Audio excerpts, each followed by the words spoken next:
All right, so we'll go ahead and get started.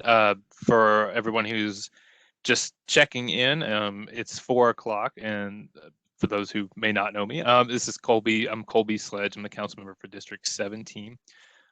With me is Harriet Jameson Brooks from the Planning Department, and I believe we may also be joined a little bit later on by another member of the planning staff. As you know, we are here for the Wedgwood Houston Chestnut Hill UDO and zone changes. This is the third community meeting we've had since about late December, early January. So we've been kind of consistent on trying to get through some changes, get through some questions, answer as many questions as possible. And what you'll see today is we'll go through kind of, again, just a reminder on a couple of the things that we've set out at every meeting regarding proposed timeline and sort of where you can make sure you can follow along on previous documents, previous meetings. And then I'll turn it over to Harriet, and she'll mention one of the main things that we're going to look at today is examples. There were several requests for examples of, hey, what would this look like on just a standard lot in the sub-districts that we're discussing. So Harriet will go through a few of those examples, and then we'll open it up to Q&A. We're in the same format as last time. That was one of two ways. There is a Q&A box that's at the bottom right-hand corner of your screen if you're on the desktop. There is also an opportunity in that same bottom right-hand corner. There's a little hand icon. You can raise that hand if you have a question that you want to ask over audio, over the phone. And we're going to be alternating back and forth from there. I'm going to try to prioritize phone or audio because it's a little easier for us to go through some of those. But I just want to make sure everybody knows we'll get through as many questions as possible. We've gotten through a bunch. We got through a bunch last time using this format, so I think we'll be in pretty good shape. Harriet, could you go ahead and go to the slide with the timeline? Sure. Okay.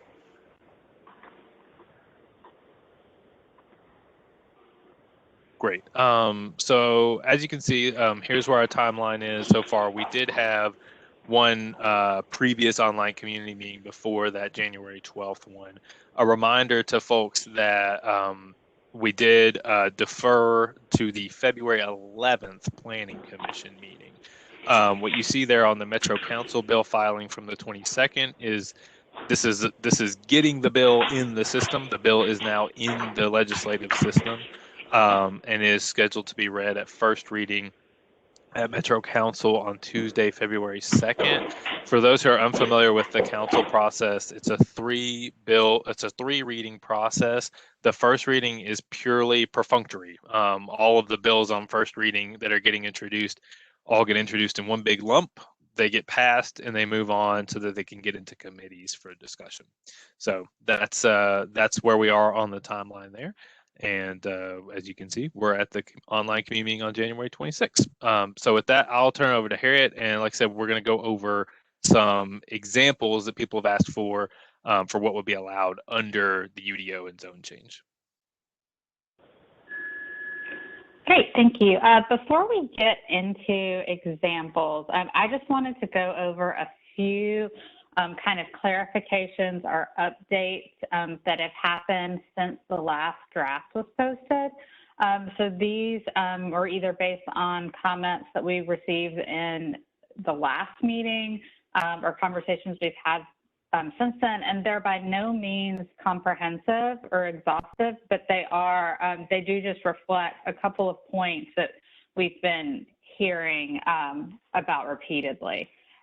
So the first one is, I just wanted to note that we've added language that the UDO does not preclude future development of neighborhood centers in Merritt Southgate. So the 2019 planning study mentioned that neighborhood centers might be something for the future of Merritt Southgate. It did not say exactly where those would be. And so we've just included language, pasted some of the language from the 2019 study, while they might be appropriate at certain intersections, they should be sensitive to characteristics found in the immediate surroundings, such as scale, setback, roof form, proximity, and height. But any rezoning will not be a part of this process, but would need to happen in the future.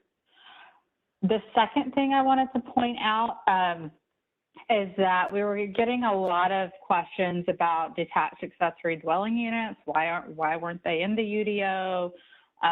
And so DADU, or detached accessory dwelling unit, is a term specifically used by codes for a use. And so that use we are referring to as carriage house within the UDO, what we commonly think of as DADUs. And I just wanted to note that a carriage house, or as we kind of call them locally, a DADU, can be an independent structure, or it can be a dwelling unit above a garage, or it can be attached to a workshop or other accessory structure on the same lot as the principal structure. And these other kind of bullet points or notes about carriage houses are all taken also from the DADU language in code, so that they work in a similar fashion. We've gotten several notes about parking pads and driveways, and I just wanted to note we had previous language in the UDO that said driveways and parking pads shall be contained within the side or rear setback, and we realized that that was causing some issues for people that made a lot of sense, you know, in conversations. And so we've changed that to say parking pads shall be contained within the side or rear setback or between structures in a front to back lot configuration.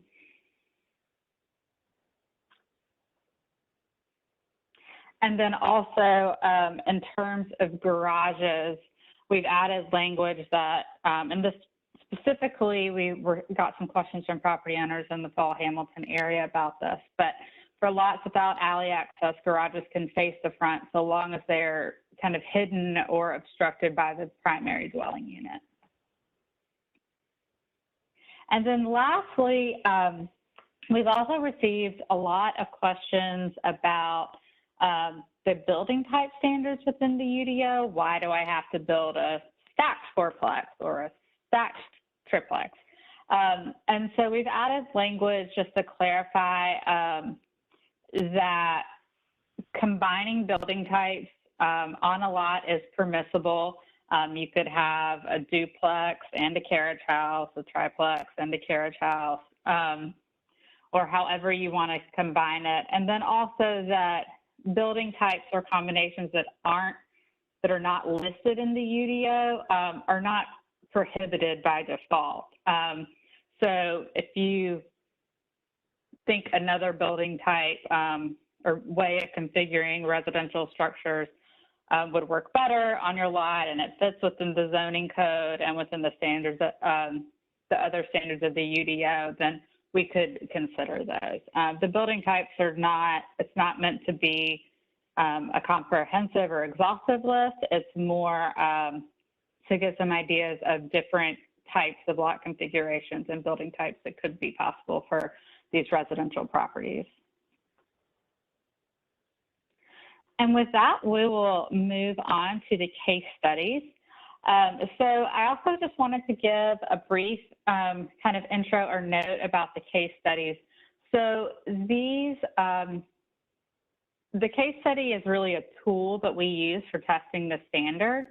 The intent is to test the kind of feasibility on a potential lot, but it's not necessarily to max out the lot. So what I mean by that is you might see some of these that I go through where they could have built something bigger. They could have used more impervious surface ratio. They could have built a bigger parking pad or something, and we're not necessarily showing that. But really this was just about trying to kind of test the feasibility and if we can make something work. And the point is to generate a discussion. And then secondly, I just want to note that you might look at these and say, well, they didn't take into account every, the turning radius of backing out or something like that. And I will say that these are very kind of high level planning studies. We can't take in every site specific factor or detail when we're doing these case studies. That's why you hire an architect. So the first one that I want to talk about is it's kind of a typical lot in Merritt Southgate. And you'll see here that the lot has an alley in the back, but it's not improved.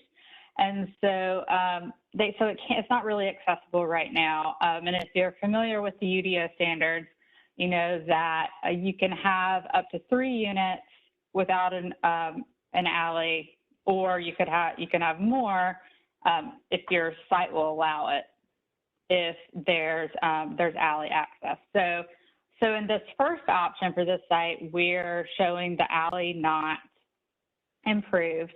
And on this lot that's 0.2 acres, they would be able to get 3 units. So we put a duplex on the lot. The height is 26 feet. The max they would be able to get is 3 stories and 45 feet. So like I noted, it's not maxed out. And we were able to get 2 units, one 1,500 square foot lower unit with a garage, and then an upper 1,750 square foot upper unit. So the second one, option B, is looking at the same site, but it's imagining that the alley has been improved, and so the property owner was able to get the full 4 units on the site. And so with this one, we're showing a 4-plex that has almost 2,000 square foot units on the first 2 floors, and then the 3rd floor being divided into 2 950 square foot units, with parking in the rear that then is accessed via the alley.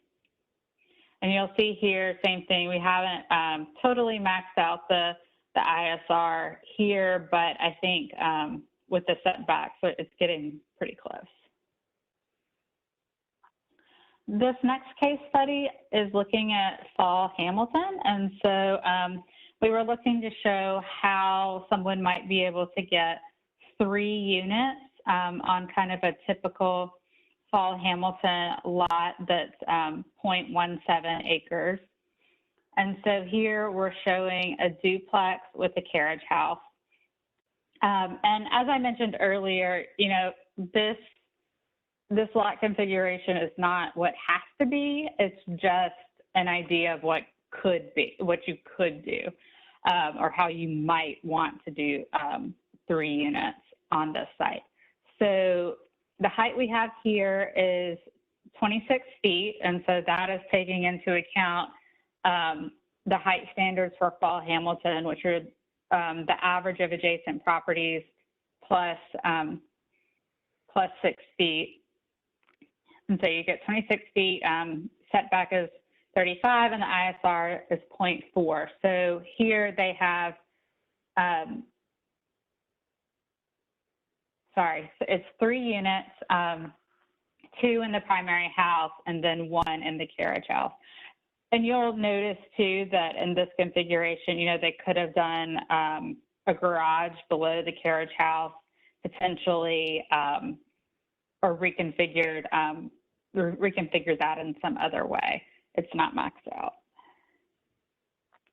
So this one is also looking at a kind of typical lot in Fall Hamilton. And this one, we were interested to see how you might be able to get a triplex on the lot, and showing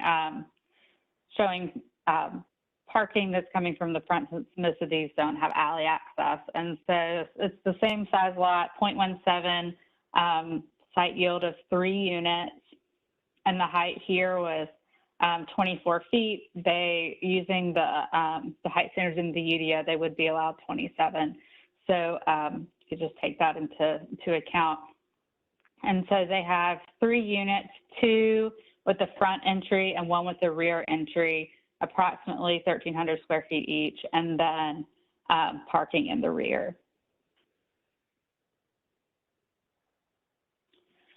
And then lastly, I wanted to talk about a site, give an example in Chestnut Hill. And we're also interested in trying one where maybe 2 lots have been combined, and where also you're dealing with kind of an awkward or irregular shape of the lot. And so you'll see here, this was originally one large corner lot that in recent years has been subdivided into 2. And so given the R6 zoning, they were able to do 2 duplexes on each. You can barely see it in the kind of gray there. You can see it a little better there of what's existing. So they're 2 and 2, so they got 4 units on here. And so we took the lot and looked at it kind of in its original size before it was subdivided. It was a lot that was 0.29, almost 0.3 acres, and will yield 6 units with the new zoning. And so what we did in the case study was then took that 6 units and created a kind of row house or townhouse configuration with 6 units. The height is 28 feet. They would be able to get 29.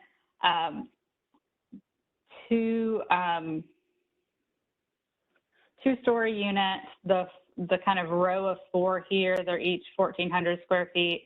And then the row of 2 in the back are 1,940 square feet with the garage and carport, and then also some room for parking. You can see here on the side.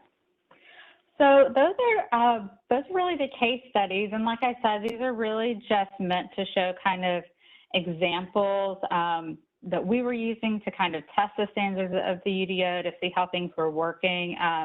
Interested in kind of hearing your thoughts and feedback, and then also any other questions that you have regarding the UDO, regarding updates, or anything like that. So with that, I will hand it back to the councilman. Great, thanks, Harriet. So a reminder on how we're going to go into the Q&A, a reminder on how you can ask questions. There's one of 2 ways. You can do the Q&A box, which is at the bottom right-hand corner, and those are where you can type in a question. And then you can also, there's a little icon that's in the bottom right-hand corner as well, that's a little hand.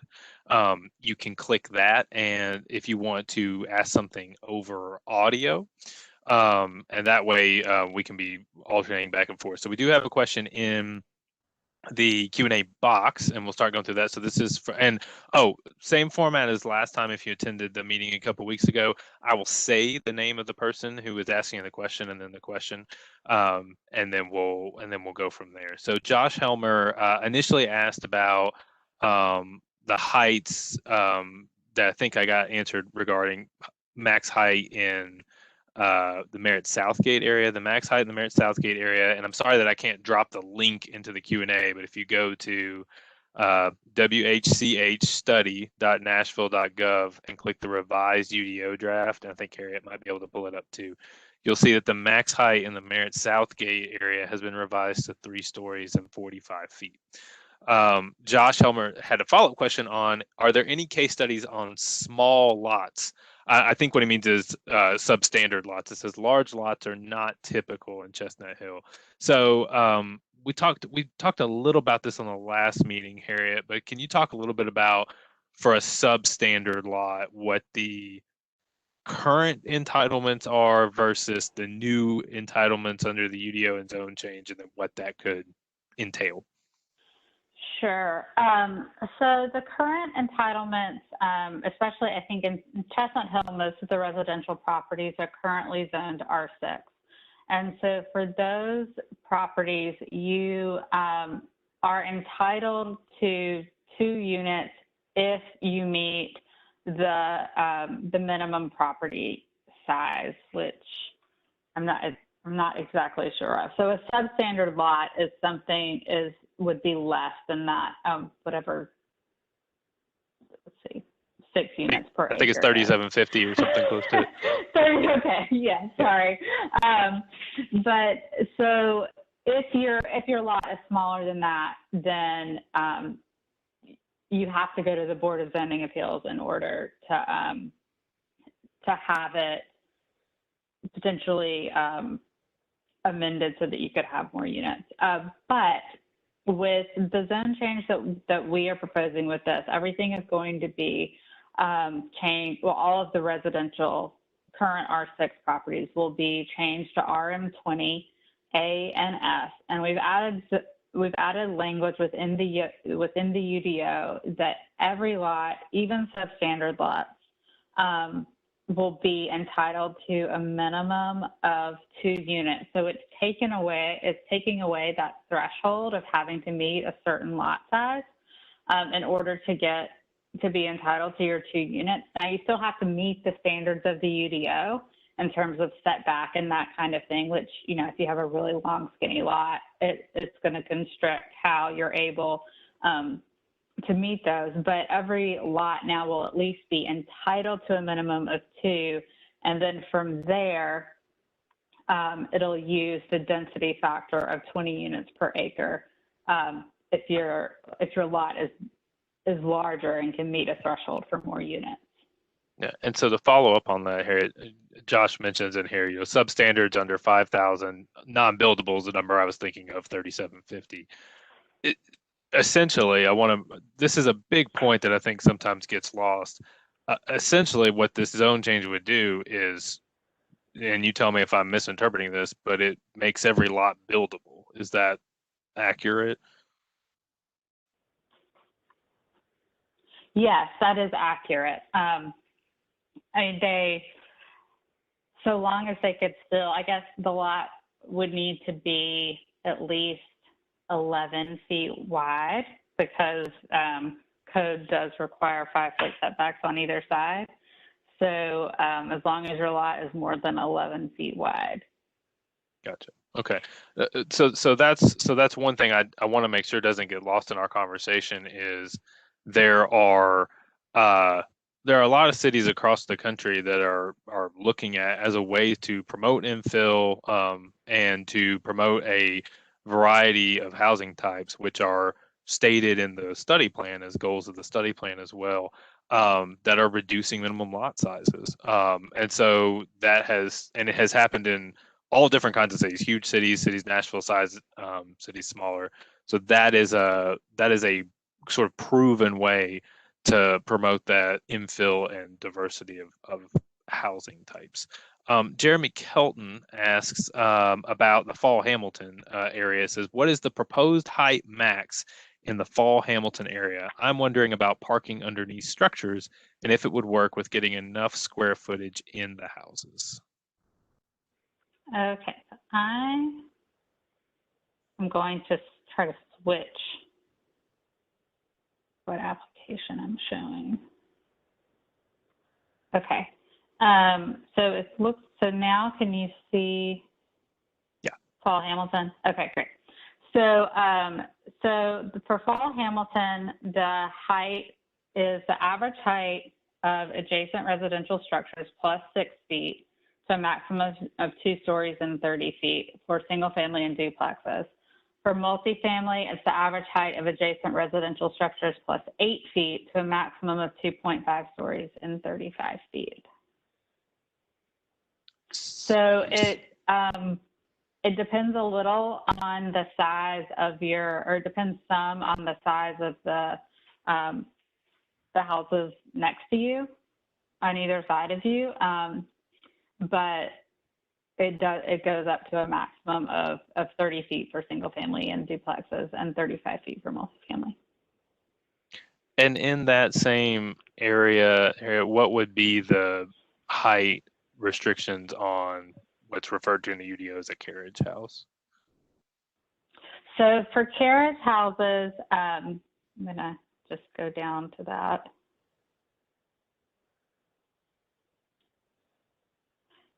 So it says the top elevation of the carriage house or rear structures in a front to back lot configuration shall not exceed the top elevation of the principal dwelling. So, and then, and so that's the benchmark in terms of height. And then in terms of massing, it also says that they shall maintain a proportional mass, size, and height to ensure that it's not larger than or extends into the side setback of the principal structure. So it kind of has to fit behind the principal structure. Got it. Thanks. Derek Milner asks, have any traffic studies been done in regard to upzoning? The 500 block of Moore is already a disaster. What's the plan for when we allow more units, excuse me. The street is full of people parking and blocking driveways, mailboxes, sidewalks, etc. So Harriet, are there typically traffic studies done on upzonings like this? I am going to ask Bob Lehman to answer that question. We might need to, Don Trey, we might need to move Bob up as a panelist. And for context, Bob's also in the planning department, and he's correct. And as he gets moved up, I want to address a quick question. Brad Forster had asked, I was hoping to review Q&A via the Nashville.gov site from the January 12th meeting before today, but I've not seen that posted. When will previous Q&A be posted in addition to QA from today? Brad shared. We thought that it would be posted by today too. It has to go through ITS for them to approve to post.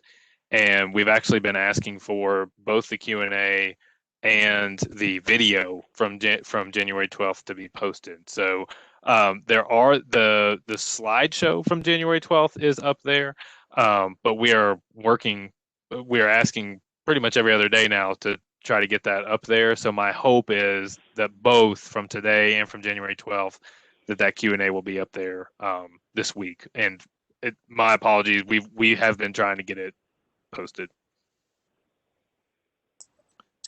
Hey, Councilman, the question was, when is a traffic analysis required? Oh yeah, regarding upzonings. Mm-hmm. I mean, on large scale ones like this, it's they would typically be done at final site plan stage if Public Works determines that a traffic study is necessary, because this is more like a text amendment to the zoning code. You don't have a specific site plan for every property. They couldn't require a traffic study with this UDO, but when final site plans are submitted that warrant a traffic study, then Public Works would require one at that time. And even on smaller ones, I think they would look at driveway locations and driveway new access points. So Public Works would review any final site plan or building permit associated with the UDO and determine what kind of traffic mitigation measures are necessary. Got it. And I'll speak because Derek's a neighbor of mine, 1 block over on Moore. I'll speak to the problems too that are happening on the 500 block of Moore. You know, the street is too narrow, quite frankly, even for I would say even before the infill that was occurring, or to a certain degree. I have talked to Public Works about that particular block. In fact, a attendee from 2 weeks ago who was on the call from Public Works, I had talked with him before about the need for the restructuring, quite frankly, of the 500 block of Moore. The other thing that makes that difficult, as Derek knows, but just for context for the group, is that particular portion has no stormwater. The stormwater is drainage, is a ditch drainage that is all on the same side of a lot of that parking, which puts the cars in the street as opposed to on the sides. A lot of those units do have alley loading garages. There is an improved alley behind there. They have more cars than they do garages over there. So it's something to be considered. I think it would need to be considered regardless of this approach. At the same time, and Harriet, I don't know if you want to just at least have up the I know we've talked about parking requirements before within the UDO. Would you want to just review kind of what Sure. I know you mentioned them at the start, but just to review those.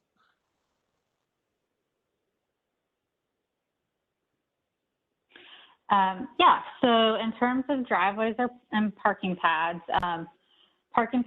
shall be contained within the side or rear setback or between structures in a front to back lot configuration. For single family homes, duplexes and triplexes, driveways loading from the primary street shall be no more than 12 feet wide. And no driveways or parking pads, pervious or impervious, are permitted in front of the primary facade of the structure in the street setback.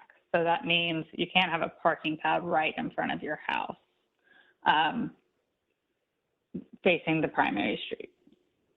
Got it. Thanks.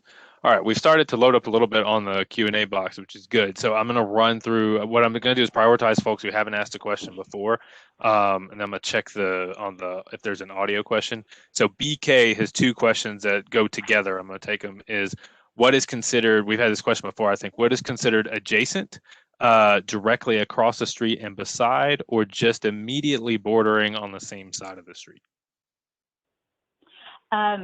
So it is now just immediately bordering on either side of the street. In a previous iteration, we were counting across the street as well, but that's no longer the case. It's just the house to the left and to the right. Got it. Thanks. Justin Caldwell asked for Fall Hamilton, but this is really applicable across the UDO. Fall Hamilton, just to clarify, are new owner-occupied short-term rentals allowed? And as a case study, if owner-occupied short-term rentals are allowed, would that apply to the non-owner occupied side of a connected duplex? How about a carriage house? So, Justin, that's like 3 levels of short-term rental policy in one. So I'll try to take it on the UDO level and then on the county level. So on the UDO level, this rezoning would not allow, it's an NS. Every residential district would be NS, which is non-short-term rental. Right now, I think as you're aware, new non-owner occupied short-term rentals are not allowed in this area, in the residential areas. What this would do would say there would be no new short-term rentals. The conversation we had at the last meeting was, is there opportunity to preserve owner-occupied short-term rentals for folks who would want them, while keeping the non-owner occupied short-term rentals out? That is a sort of shifting policy landscape. I'll tell you where we are right now today. There is a proposed owner-occupied overlay that another council member has. It has not yet gone to Planning Commission for approval. It has been introduced in council, but is deferred into the Planning Commission until March. What that would do is essentially, if you had an NS district and then you had an owner-occupied overlay on top of it, it would permit owner-occupied. The then bigger funnel picture here is that in talking about this zone change, all the residential is moving from typically what's an R6 or an R6A into an RM20A status. Right now, RM20 would allow for non-owner occupied short-term rentals, which was, quite frankly, the huge issue that council had to deal with, was neighborhoods just getting hollowed out by non-owner occupied short-term rentals going all over the place. That cap, the RM cap, non-owner occupied would not be allowed in RM starting January 1st, 2022. So it's in a bit of a weird spot right now. As I mentioned at the last meeting, I'm open to having conversations about permitting those owner-occupied permits in certain areas, or if certain owners are looking for them. The best advice that I could give to somebody if they're looking for an owner-occupied permit right now is to go ahead and apply. Go ahead and get that owner-occupied permit, and we can get a little bit into some of the operations of that later. But that's really where the conversation on STRs is right now, and I'm continuing to have those conversations. It is a block by block conversation where one block there may be homeowners who do want it, and the next block homeowners don't. And so trying to work that out. So talking about non-owner occupied side of a duplex, things like that, we actually have other countywide laws that apply to that. but I want to try to keep it to this UDO to give you a sense of kind of where things are right now. Dwayne Cuthbertson asks, there are lots mid-block in the Merritt Southgate subdivision that have alley right-of-way but could not be built out. In other words, it's an unimproved alley. Public Works likely won't accept and they won't connect to anything. It seems like requiring the alley to be built to enable more housing will be a limiting factor. Is there a workaround? Harriet, this might apply to the example that you were giving regarding what would be permitted on an alley with a standard lot that has alley access versus a standard lot that doesn't have alley access. And I want to know, like Dwayne said, this primarily applies to, and I would even say Fall Hamilton, because Fall Hamilton, the design actually is sort of dictated by the fact that there are really no alleys in the Fall Hamilton section. In Merritt Southgate, there are alleys, improved alleys, I'll say, in some streets. There are unimproved, something you wouldn't know there's an alley. You can't drive down it in other portions. So, Harry, can you go to option A? So option A is the current circumstances of this lot in particular, right? It's an unimproved alley. The access would have to come from the front, from the actual street. Regarding a workaround, that's kind of where I'll turn to planning, because in my experience, just in rezonings in this area, the only quote unquote workaround is to improve the alley. I don't know if there's other ideas there. Yeah, I mean, I guess I'm not sure exactly what's meant by a workaround. But if we're assuming that the alley is not going to be improved, or that's kind of a challenge that's not going to happen, then you would have to keep to the access from the front, and so that would then limit at least this lot with the lot acreage of 0.2 to 3 units. So you would have to be able to fit your parking and your house in 3 units. Thanks. And I will note in this particular region, in current issues have been when an infill lot occurs, obviously the limit is 2, right? And in an area where there's not an improved alley, there's had to be one or two options, right? One is a BZA appeal to get a front entrance, which has occurred in some instances in this area, or the house is built without the parking and the unit usually street parks. That those two haven't tended to mesh, to be honest, in my experience anyway. What I have found is that if there's an unimproved alley and there's infill occurring, typically what I have asked that applicant to do is get neighborhood support, direct neighborhood support, to create that driveway. And there have been some builders who have just decided that's not what they want to do. They want to do something different, and so they do. I will note though that curb cuts still happen in Merritt Southgate, which is R6A right now, especially on units that are front and back, and then those garages are tend to be side loaded. So that's the current circumstance right now. I'm gonna try to keep going. Okay, Drew Dawes, I have a shorter, newer built house next to me that isn't fitting with the rest of the neighborhood in the Fall Hamilton section. Would it not make more sense to have a maximum height for the area? Oh, I think this has been addressed too. Drew, would it not make more sense to have a maximum height for the area rather than an average of the two either side? Same goes for 3-story houses. So, Harriet, I think we've adjusted that language as well in the Fall Hamilton neighborhood. It does have an average height language. Do you want to go through that? Sure, I'll go back, and I'll just iterate in case people weren't here for the last meeting. For Fall Hamilton and Chestnut Hill, the idea of a contextual infill UDO where height is kind of guided by adjacent properties. That's something that came out of the planning study. So the recommendation in the UDO is based off of that guidance from the planning study that that wanted contextual growth over time, kind of based upon the character of existing properties. And of course, you know, there are always one-offs or things sort of, but there's maybe one house that we don't think should be considered for one reason or another. But especially in Fall Hamilton, where most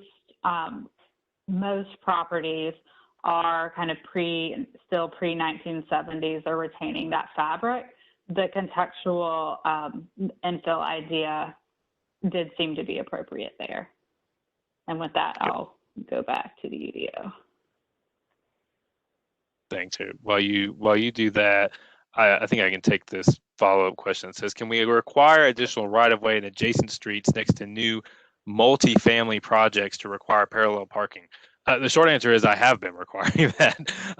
Many of the multi-family projects that you see that have occurred, especially in the Merritt-Southgate area and actually north of the Merritt-Southgate area, where multifamily has been approved, you will see the parallel parking occurring that's written into the SP. Most of what you see in those are SPs. So that has been a requirement of those previously. All right, Harriet, go ahead.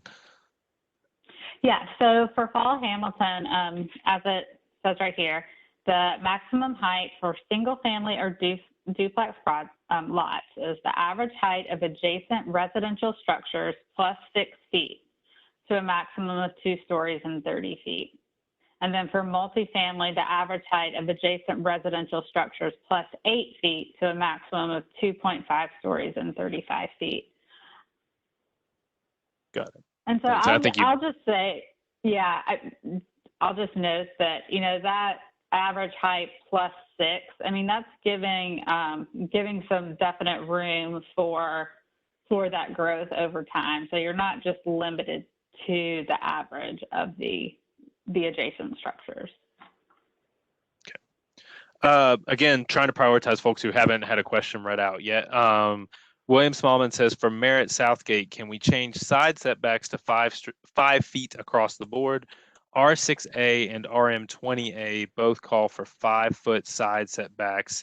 Increasing side setbacks to 7 feet for multifamily is a disincentive to build more units with a mix of housing types. So I think you're seeing the side setbacks are 5 feet. Is that accurate?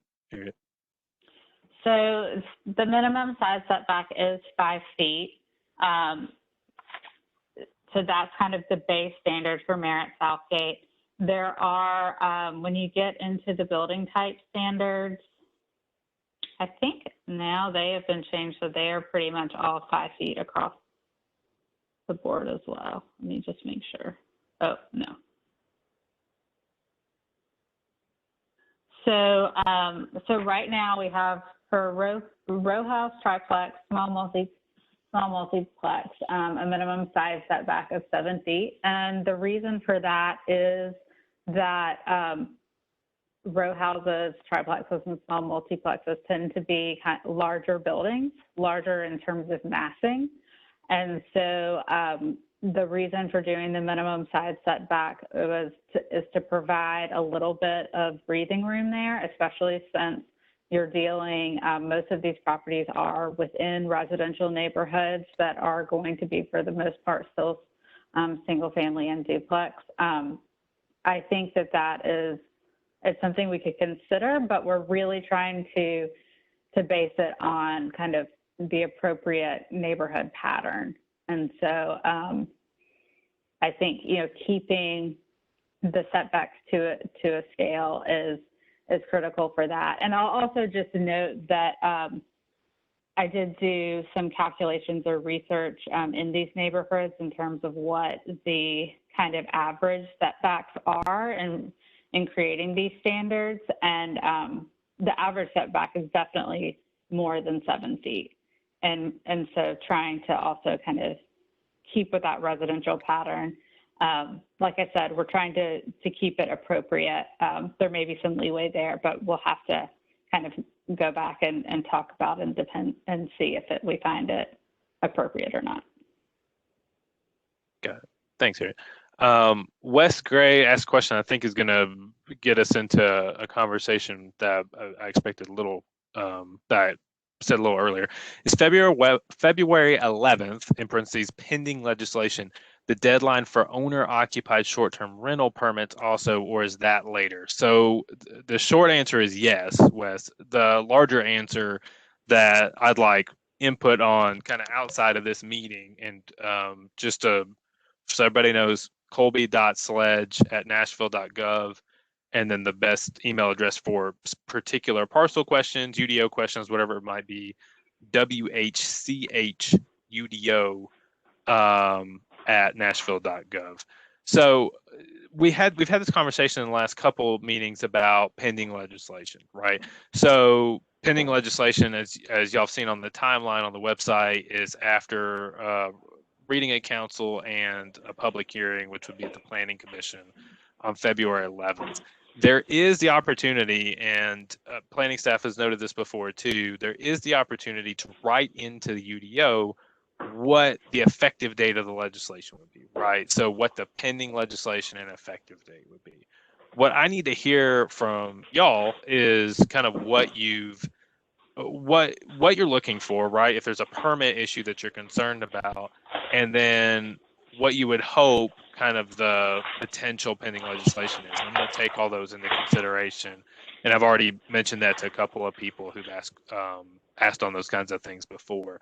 I think actually moving the Planning Commission date to February 11th resolved a couple of those issues for people who had permits that were in the works. And so I just want to get a sense of kind of where people are on that. So again, I'm going to repeat Wes's question just to make sure everybody heard it. So Wes Gray says, is February 11th pending legislation the deadline for owner-occupied short-term rental permits also, or is that later? The answer right now is yes, but get in touch with me. Okay, I'm again going to keep prioritizing folks. It looks like I don't have any new names on the list. So what I'm going to do is going to roll back to folks who may have asked a question before and get back to those. There have been a couple of questions that have, I think, been answered since about context within each of the sub-districts. Okay, here's one. I think we can get there. Well, our Q&A box is a little tricky. Here we go. It says something to the effect of, our future SPs, Josh Helmer asked, are future SPs going to have case-by-case restrictions for height and FAR/ISR? I will take this as a council member when people are going to come for SPs. I will tell you, future SPs in these sub-districts in this UDO area are probably going to be fairly limited. Now, let's take, for example, what we've mentioned before about neighborhood centers, right? If we end up doing a neighborhood center somewhere down the road, which is entirely possible, and if that neighborhood center were to take the form of an SP rather than a base rezone, then yes, there would be, the UDO would speak to what those neighborhood center guidelines are. So I want to be clear that there's opportunity for future conversation on some of those things, but the guidelines are helping set the parameters for that. And here's the reason why. We have done a lot of SPs, even before my time. There have been a lot of SPs that have been done in this UDO study area. It is, and I will have Bob and Harriet back me up on this because this is what I hear from planning. It is unsustainable. It's unsustainable from a workload perspective, both on a district council member, but really on the planning staff. And it's becoming unsustainable for the neighborhoods who are being presented SP applications. I'll stop my message there. Bob and Harriet, is there anything you would add to that for context about SP applications at planning? Yeah, I mean, I would agree with that. That SPs, I think, are for one-off SPs for small individual lots are probably not the best way to go forward with rezoning. Having a master plan and an overall plan that directs the development pattern is a better way to go about it from a planning standpoint. Got it. Thanks, Bob. I'm going to go back. There's a question about corner lots. So Dwayne Cuthbertson asks, much has been said about more intensity on corner lots. Can we allow for tighter front setbacks on corner lots in order to create an improved urban experience? And the follow-up question is, can we write that into the UDO? Harriet, does the UDO speak to corner lots? And if so, or if not, can it, or why not?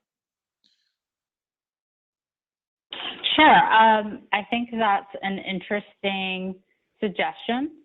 We'll need to look more into it, but I think that there's definitely some interest in kind of greater density on corners from the 2019 study. And so as long as we can kind of find that language in order to reference it, and then find a standard that makes sense and meets kind of the appropriateness kind of character or qualifications that we're going for, I think we could definitely consider that. Great. Thanks. Okay, I've got Josh Helmer had asked a question that I don't know has been addressed. If building a new home between two existing max height homes, depending on where that is, 35 feet or 45 feet, is 30 feet the max height? And a follow-up question was, can a BZA variance be requested to match the neighboring homes?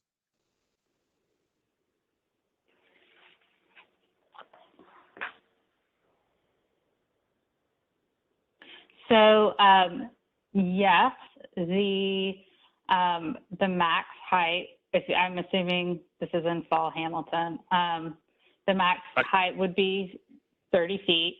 I might have missed the first part of that. I was you might try Chestnut Hill from the earlier. That's okay. Oh, it's in Chestnut Hill. do it Okay. as a Chestnut Hill example. Sorry. So the maximum height would be 2.5 stories and 35 feet for a single family or duplex. However, I will say if that is something that could be potentially considered through a modification process to the UDO, which would be probably the more straightforward path than going through the BZA, would be when you submit your site plan for the UDO or when you're thinking about your project, to call us at planning and we could have a conversation about that. And can you remind everyone what the threshold is for variance that would go to planning for? Sure.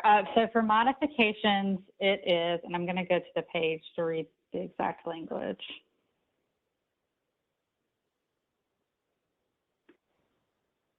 So so planning department staff may approve minor modifications. So those are deviations of 20% or less for the standards. Major modifications, deviations of more than 20% will be considered by the Planning Commission. And so the way that works is we would write a staff report, you submit the plans, and then it would go to the Planning Commission and they would make a decision based on the way they make decisions, I guess, in terms of whether that modification would be approved or not, if the deviation is more than 20%. Otherwise, planning staff is able to approve it. Got it. Thanks. BK asked a question, would changes override existing, what's referred to as SPU areas, maybe talking about SP there, but would changes override existing SPU areas that have owner-occupied short-term rentals allowed already?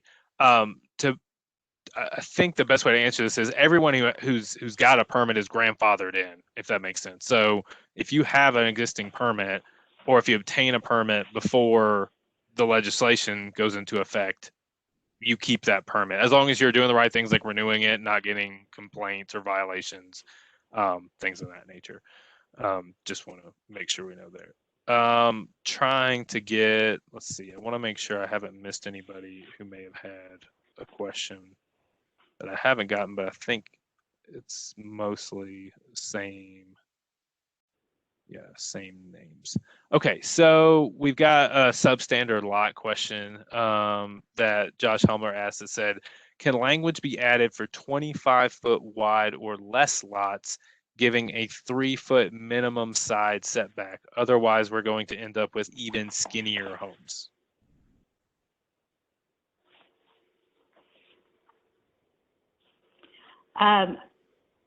That I do not. I am not sure of the answer to.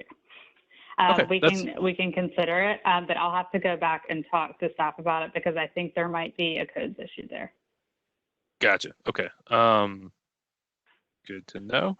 Okay, we got a quadplex question. It says UDO says quadplex must be alley loaded. If I have a lot that is zoned for 4 units with no alley, does that mean I'm limited to 3 units? That is correct, unless you are unless you're on a corner, yeah, where you would have access to 2 streets. Yeah. And just a reminder right now, and there is a map in the UDO. Harriet, I think you're updating that map about what the zoning changes, what the entitlements would allow, right? But again, a reminder right now, everyone's in residential zoning, and R6 zoning is limited to a maximum of 2 units. So the idea is to try to up those maximums for everyone. And then just like in current zoning, infrastructure, lot size, there are a variety of factors that will go into that. We've got a question on driveways. William Smallman asks, UDO says driveways are limited to 12 feet wide. Public Works requires 20 feet to 24 feet for multifamily. What happens when the UDO and Public Works don't agree? Can we add language to address this situation? So we have changed that language. I'm trying to go back to that page. Okay. So now it says for single family homes, duplexes, and triplexes, driveway loading from the primary street shall be no more than 12 feet wide. So that language, limiting it to 12 feet, no longer applies to multifamily. For multifamily, they should use what Public Works says. Got it. Thanks. Going back into the Q&A here. Let's see here. There was a question about, can we reduce the space between all buildings to 6 feet? There's a statement that says both front to back and side by side detached should be 6 feet. The 20 feet between front and back is too restrictive. So what's the, Harry, can you go to discussing what the space is between buildings? Sure. So there is a 20-foot spacing required between front to back detached structures. And the reasoning for that is really, it's more about just not having everything just jam-packed onto each other, and providing somewhat still of a sense of kind of pattern in terms of the neighborhood density and that kind of thing. 20-foot spacing, if you're trying to get light in windows and things like that, it's important to have a little bit of a buffer there. And 6-foot spacing required between side-by-side structures, especially kind of along a street frontage, is it's, I guess, more common or more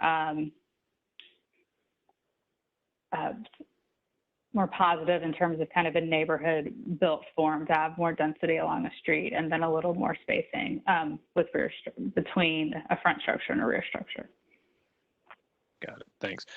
Josh, you asked me a question on the Second Avenue SP. Can you email me separately on that one? Because it's a single parcel issue that I want to make sure we kind of give it the time it needs, but take offline on this point. Dwayne Cuthbertson asks, can we create a minimum percentage of windows and doors on front facades? I don't think the UDO speaks to this. It says, I don't see anything preventing someone from putting up a pretty banal front facade. The UDO doesn't currently speak to front facades, does it? So the UDO does not currently have minimum standards for windows and doors. A lot of UDOs do. So I do think that you know, that is something that we could look into and consider. I think that's an interesting point. Got it. Thanks, Josh. Justin Caldwell asked for lots without alley access. Wouldn't front-facing garages being allowed help the street parking issues throughout the area? I can take this one. So several years ago, Wedgwood, Houston, so the Fall Hamilton and Merritt Southgate districts rezoned from R6 to R6A, which of course doesn't allow for front-loading garages. The main reasoning being there were two. One was for walkability standards, because what was occurring, there was an example of this in the Fall Hamilton subdistrict where 4 infill lots were built on, or 4 new houses were put up, I'll put it that way, and each of them had a driveway with a front-loading garage. So any future infrastructure that occurs there will have 4 new curb cuts that will interact with pedestrians and those on the sidewalk. So the priority of myself and the neighborhood at the time was reducing those interactions, reducing the cars interacting with the sidewalk. And then the other issue was that it created just the sort of barest of minimum standards on design regarding the pedestal, regarding the foundation, and regarding the rear and side loading on the garages. Again, I will note that street parking is allowed no matter what the zoning is. The street parking is allowed as long as you're a certain distance away from a corner or fire hydrant. Those standards like apply everywhere else. You are permitted to park on the street. So, and I don't imagine that going away. There's not a whole lot of argument for it, and quite frankly, it just would push street parking elsewhere in the district. So no, I don't think the front loading garages will help, and in fact, it would undo a previous priority of residents, which was trying to keep cars and people as separate as possible. A reminder that there are a lot of neighborhoods around the city, and especially those I think we think of as particularly desirable, that do not have front curb cuts. So let's see here. I'm trying to get through if there's anybody else who's there was I do, because I haven't seen this name yet tonight. So Josh Baxter asked, will building these high density homes increase the parking problems like on Moore Avenue? How can parking be addressed, if at all, in the UDO to avoid this problem? So we did talk about parking, that there are the parking requirements there. In fact, I think some of them were still up there. And we did talk specifically about the 500 block of Moore, that it's a public works problem. It's a current public works problem. It's a past public works problem. And it's something that I've brought up with public works to see if we can start the conversation toward that, because it's going to involve, it's not even as much planning as it is public works and Metro Water, stormwater, to address that infrastructure. I'm going to go back to, I see Drew, I think it was just a comment on the front-facing garages. Okay. So here's a question that I can take, because it's not particularly applicable to this, but I've heard it before in the neighborhood. Would residential permit parking fit into the Wedgwood Houston Chestnut Hill UDO? Or would that be something we look at a later time once the MLS stadium is completed? So the first part of that question is no, it wouldn't fit into the UDO. The second part of that question is anybody can apply for residential permit parking. That is administered through Public Works. There is a threshold you have to meet, a petition threshold you have to meet on a street in order to apply to the Traffic and Parking Commission for that residential permit parking. I will tell you, we have some of the lowest permit parking fees in the country. They are $10 a year. And what a street has to do, I think, is hit a threshold of 75% of the owners on that street saying, yes, I will participate. Yes, I support it. And here are the call. You actually have to give kind of the number of cars that you have in the area, so traffic and parking can take that into consideration. But I will reiterate, it can be done. A street community can apply at any time. You just go through that. And if you just Google Nashville Public Works residential permit parking, it'll be the first thing that pops up. I mean, it'll have the petition form, the guidelines, everything. But it is a conversation that's takes place all the time. Clay asks, since units, sorry, Clay, I just lost you on our Q&A box. Give me just a second. Let's see if I can pull you back. There we go. Since units can be attached front to back, it seems 20 feet between structures is not necessary. If the only thing seeing front street view is the front home, then why not lift the 20-foot spacing requirement for a rear home? So this seems to be talking more about 20 feet between front and back structures. Harry, can you talk to what the current distance is in R6 and then what the UDO or RM20 would change in that? Sure. So that is something that, in terms of the actual zoning, I'll have to look back and reference. I think that after tonight, we'll definitely take a look about this 20-foot spacing requirements. There seem to be a lot of comments about that, and see if this requirement needs to be changed, and we might come to that conclusion. So we'll take a look at it, and we'll also look at the zoning and just see what makes the most sense, is most appropriate. Got it. Thanks. I'm scrolling through just to make sure. So there's more of a countywide question here that I'll just address quickly. If we're going, Dwayne Cuthbertson asked, if we're going to permit parking, can we raise? If we're going to do permit parking, is what he's saying, can we raise the fee significantly and redirect those fees into pedestrian bike improvements in the neighborhood? If you created a neighborhood-wide business improvement district, that is the only way you could do that. You will note in the study plan, one of the tools that is suggested to implement pieces of the study plan, not the UDO, the 2019 study plan adopted by the Planning Commission, is a business improvement district. For those who aren't familiar, that is a self-imposed whatever you want to call it, levy, tax that property owners in a determined area put on themselves, that is then redistributed from the trustee's office back into that determined area. It's enabled by the state, by state legislation.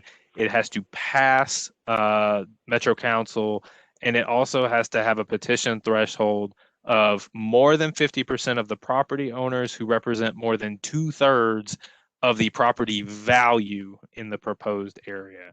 That is how you would create an area-specific revenue tool like that. Otherwise, it would have to be county-wide. You would have to raise permit fees for everyone. It would go into, quite frankly, the general fund. It wouldn't go into a specific pot or a designated fund for pedestrian and bike. It could always be moved out. And like I said, it would have to be countywide. There has been a discussion about a business improvement district, but not in the UDO area, actually in Subdistrict 1 in the study plan. Most people would know that as all the mixed use, but primarily commercial, industrial, and Wedgwood, Houston.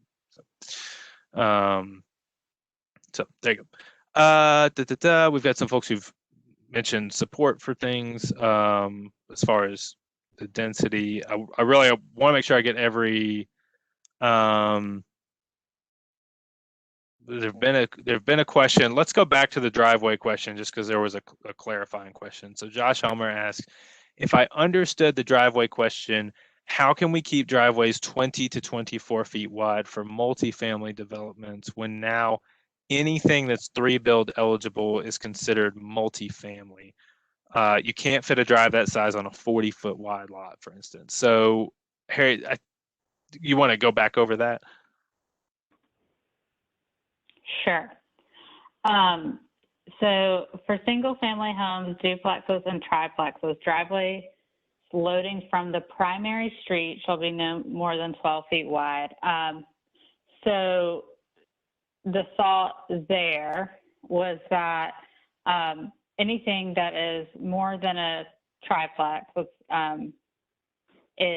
requires alley loading. So that that would not be a driveway. If a triplex is, and I'll have to look at this. This language might need to be changed. If a triplex is considered multifamily and codes would require it to have more than a 12-foot wide driveway, then we'll have to change that language. Okay, So something. I will look into that. Yeah. Great, something to check on. And I'll take that moment for a brief pause. Two things. One, we're slated till 5:30, and then two, we are a question had come in earlier for folks who may have joined a little later about where the Q&A is for the January 12th meeting, and for this one, we're working to get them up there. I think planning myself would have thought they would have been up there by now. There's a bit of a process to add those. The slides from January 12th are on the study plan site, which is whchstudy.nashville.gov. But Q&A will go up there. It's been a technical issue more than anything else. So apologies there.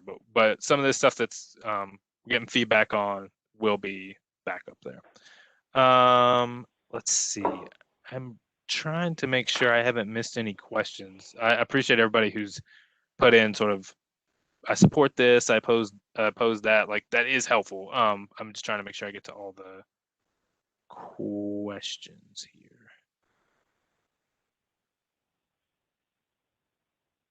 Okay, here's one that I hadn't gotten to. Well, Q&A really wants to mess with me. William Smallman had asked about the complexity of the UDO, and I apologize if I don't get the exact question while I scroll through. The complexity of the UDO, is it possible, here we go, is it possible to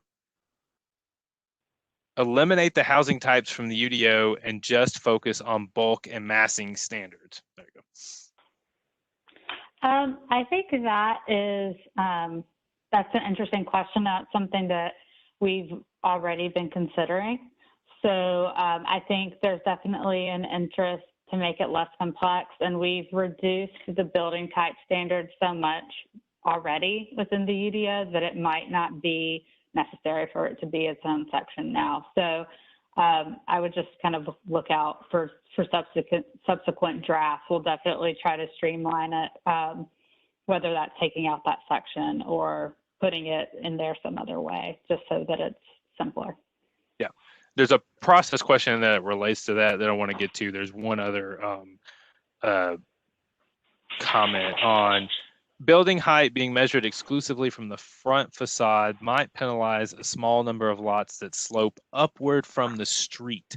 Not sure how many, but I'm thinking of I think the reference is a lot specifically on Pillow that just got cleared. I think this is referring to what I'm going to call topographical considerations in the UDO. Harry, do you want to talk a little bit to where those are and what those are? Sure. So right now, the way height is measured, it's, and I'm going to go to the standard to make sure that I say it correctly. Height should be measured from the average natural grade at the front property line to the roof ridge or parapet. And so you're correct. It's measuring it from the topography at the front property line. And the reason for that is really based on the relationship of the structure to the street and trying to create a sense of uniformity in terms of the streetscape itself. Now, of course, especially in Wedgwood, Houston, Chestnut Hill, there are properties with significant topographical change. And so there are, within the modification process, they do have language about kind of site-specific issues. Topography might be one of those. But the reason for basing the height off of the front property line is really for that relationship to the street and trying to maintain a sense of uniformity there. Got it. Dana Terabesi asks, just to clarify, in the Fall Hamilton subdistrict where 3 units are allowed, the 3 units have to be in 2 separate structures like the case study, 1 duplex plus a carriage house versus 1 triplex. Is this correct? Oh no, the case study is just meant to be an example. view however you would like to fit your 3 units on there that still meets the other standards of the UDO in terms of ISR and setback and height and all of that, then, you know, if you can find another way to do it, that's fine. The way we did it in terms of the duplex and then the carriage house is just kind of what we saw might be potentially a more common lot configuration. Yeah. Great. Okay, so let's talk process for a minute because there's a process question. Says, is this the last meeting? This is Josh Helmer says, is this the last meeting? How will we discuss legislative date, meaning pending legislation? If so, we can all email me, but the dates will be all over the place. Maybe we set it at a certain number of days before this is finalized. So 2 things there. One, no, this is not the last meeting. My goal would be for us to have one more meeting before the Planning Commission meeting. Let me tell you kind of what the landscape is right now. And Harriet, if you wouldn't mind, I know this might be a little goofy on your system. If you can get back to the timeline at some point to show, please do. I know you have to switch applications. So let's work backwards. February 11th is the Planning Commission hearing date right now. I've got one sort of specific board meeting that I've been invited to, a SNAP board meeting for Monday. My goal is to have another public community meeting between then, which would be the 1st, and the 11th. So we have not set that date yet, but I want to have that additional meeting because I want to incorporate what board members of SNAP, which encompasses 2 of those 3 sub-districts, and come back and get to that point. So I guess what I would ask is, if everybody will email me if you have a particular date or need in mind, I will throw out a possibility, because we have talked through this. I've talked through this with planning. There is the possibility, and I want to put that in big flashing red letters, that we could make the effective date where you see April 6th bill becomes effective. We could make that date the quote unquote pending legislation date too. So in other words, we could be working through this, and remember, this is amendable up and through 3rd reading at council. We can be working through that, and then the pending legislation date or the effective date would be when the bill would be effective, when the bill would be signed. We could pick a different date from that. What I don't want to do is create this crazy long runway where people think, oh, I've got all this time in the world. And what inevitably will happen is one of 2 things. There'll be a lot of activity that occurs. There'll be this flurry of activity that planning and codes and everybody else won't be able to keep up with in the time frame. Or what I've seen happen before when the runway is too long is everybody waits until the last 2 weeks and then the same flurry occurs. So I want to get something that's agreed upon, that folks feel is reasonable, but it's also reasonable for everybody, right? That creates a standard and expectation that everybody can, if not support, at least understand. So that's a possibility. Again, throwing that out there as a possibility. Feel free to comment on that one way or the other. But that's why I want to get people. I need to understand individual circumstances on some of these. I will note too, there have been requests for, oh, I want this to be, kind of a 4 to 6 month process. If we put the effective date, the pending legislation date and effective date in that April timeframe, it will be a 4 to 6 month process. In fact, I think it'd fall right in the middle. It'd be about a 5.5 month process. So I do want to acknowledge those concerns, and I want to work with people. So please give me that feedback. But yes, we will have another meeting between the 1st and the 11th, and just be on the lookout for that email, and it'll be updated on the study plan site and on all the different resources. Let's see here. I want to see. We got a couple more questions during my monologue here. We got about 10 minutes left, just so everybody knows. Okay, so adding to the height question, this is Josh Helmer, adding to that height question, Right now, there's language in the zoning code that says height, quote, height is measured from natural grade or from the top of an exposed basement, which can be 7 feet out of the ground. How does that rule now apply? So the measurement of height within the UDO applies. Got it. Okay. Kyle Yates asks, are there any metrics that can be shared with the neighborhood on how this UDO will create more housing affordability, which was listed in the first bullet point on the goals section on page 5 of this document? Is it just now you can build more units? I can take this one because this comes out of neighborhood conversation, and I'm gonna like be very frank. There's no way for us to say, oh, we're gonna X is gonna lead to Y. We're gonna do this policy, and it's gonna lead to more affordability. The conversation we had a couple of weeks ago, where Greg Claxton from the planning department kind of walked through where a lot of study plan sort of first percolated was Nashville Next, right? And much of this area is in what's called a tier 1 center, which means it's a priority area for greater development. It's a priority area as a job center. It's a priority area for more density, right? And paired within those conversations was what was called the missing middle housing conversation, where all the forms that we've been talking about, triplex, quadplex, stacked flats, that those are the kinds of forms that can be denser on these more residential type lots. But because it helps with supply, for one thing, it helps with it can potentially, I'll say, help with affordability because your supply is greater. How do you do that while operating in a neighborhood context? That's where we are with the UDO, right? Because as there was a desire for affordability, there was also a concern about displacement. There was also a concern about neighborhood character. And again, no policy is going to solve any or all of those things.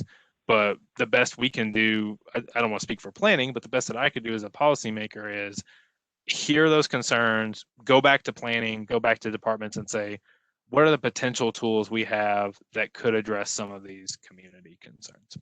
So hopefully that was something of an explanation. Dwayne Cuthbertson asks, can 20% minor modification just be assumed? Is there a justification process? So what's the thought process there on 20% minor modifications?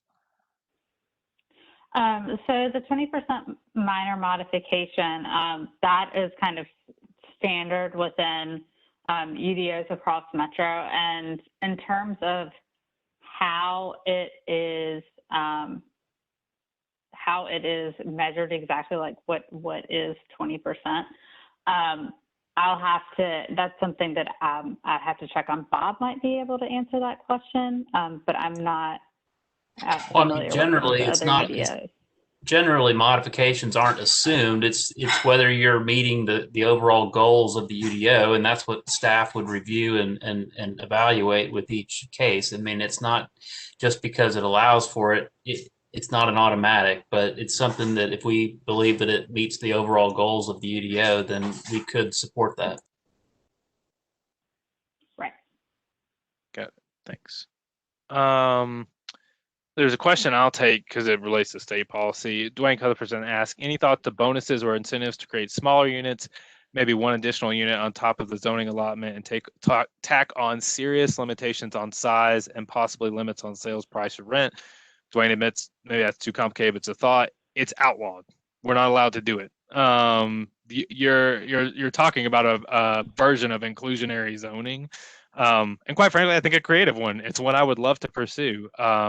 When the council finally passed inclusionary zoning, the legislature outlawed inclusionary zoning within 5 months of us passing it. So we are not allowed to require, and there are already existing rent control laws, state rent control laws. So if you got, I know this is where the previous question that Kyle Yates asked, this is where it all gets into is, again, no one policy can fit this. There are policies that can require this. We are not allowed to use them as a municipality. The state legislature has outlawed it. There has been talk in the past of partially or fully repealing that. I just don't. I'm gonna be frank with you guys. I don't see it happening anytime soon. Let's see here. I got a question from Dennis Daniels. I haven't seen Dennis's name pop up before, and we got 5 minutes left. So apologies if I missed something right at the end. What are the potential effect on communities between those who don't fully develop to the new standards? Right now, you have a I want to make sure I understand this, Dennis. It says you have a 4,000 square foot unit next to a 1,500 square foot unit. So I think what Dennis is asking is, you've got somebody who's maxed out under the current zoning, and you have somebody who hasn't maxed out under the current zoning. What's the potential effect on that person who has not maxed out their entitlements, and then the UDO and the zoning change occurs? So I'm assuming with that you're thinking about a renovation or some sort of redevelopment on your property. Redevelopment, yeah, I think so. So it kind of works twofold. Because of the upzoning, you would be, depending on your lot size, potentially entitled to more than 2 units, so more units than you would be allowed currently. However, depending on what neighborhood you live in exactly, you might not be able to build a structure as large or as massive as someone next door who's built to the current max standards. And that depends on several things. Depends on how many units you're looking to build. It depends on what neighborhood you're in and several other factors. So it's hard to say if you're interested in learning more about effects on a specific property, please email me, and I can take a look at it if you have specific property questions. But it's a little generic to answer that question, since I'm not familiar with the property details. Yeah. The only thing I'd add is this is definitely a trade-off, right? There's an upzoning, there's a natural upzoning, and then as part of that upzoning, there's design overlay, there's a design standard that's placed on it. So base entitlements increase, but then there are design standards placed on those increased entitlements. Last question here, and then we'll kind of wrap and give the sort of 30-second next step. Would the planning staff be willing to have a conversation with investors, builders, architects, and developers to find out the real work impacts of this UDO and determine if this UDO will actually incentivize and accomplish the goals of the planning policy? I'm going to turn to Bob on that. Yeah, I think we'd be glad to have a conversation to figure out whether this or how much, or if it does or doesn't meet the goals. But yeah, we'd be glad to have that conversation. Great, thanks. Yeah, and we've been having one-off meetings with people or with groups of property owners. So, if you have a group that would like to meet with us, please just contact us and let us know. Great. All right. Okay. So glad the timeline thing's still up. So just for expectations and communication over the next week or so, we've got the Metro Council first reading occurs this coming Tuesday, a week from today, February 2nd. Again, for those of you who may have joined late, this is a perfunctory first of 3 readings. All the bills get taken together. It gets them into the legislative system for the committee process. So that's the step there, February 2nd. Big date that we've talked about a lot is February 11th. That's the Planning Commission meeting and public hearing. As I mentioned just a few minutes ago, we're talking through we're going to have another meeting between the 1st and the 11th, so in early February. So please be on the lookout for that. I'm emailing everyone who's in all of these meetings. You get the link to it. It'll be the same time, the 4 to 5:30 window, and we'll get that date set in the next couple of days and get it sent out. And then two things that I would ask of y'all, if you have questions on them, in addition to everything else, if you have a parcel question or a project question, main email is whchudo@nashville.gov. That goes straight to the planning department. Then my email address is colby.sledge@nashville.gov. The two things I really need to hear from folks over the next few days, if you have interest in them, are what we've called the pending legislation date. And please, if you have a particular instance where you think you've got a permit in the system or you're not sure about the process, please include that in your email to me, and feel free to copy that WHCHUDO address. And then the second thing was on owner-occupied short-term rentals. If that's an issue that you care about, please let me know. I know I've heard from a couple of people already in the meeting today on that. So please do that. Also include your address on that if you don't mind, because like I said, this is like it's like a block by block conversation I'm having on this one. Thank you as always for attending. We had another great attendance. We had north of 50 people tonight. So thank you for doing your due diligence as residents of Nashville. I know it takes time out of all of our days and lives, and it's an important thing to do. So thank you for participating in that. We will work very hard to get all this stuff up on the website as quickly as possible, which is whchstudy.nashville.gov. I hope everybody has a good night, and thanks again for attending. Thank you.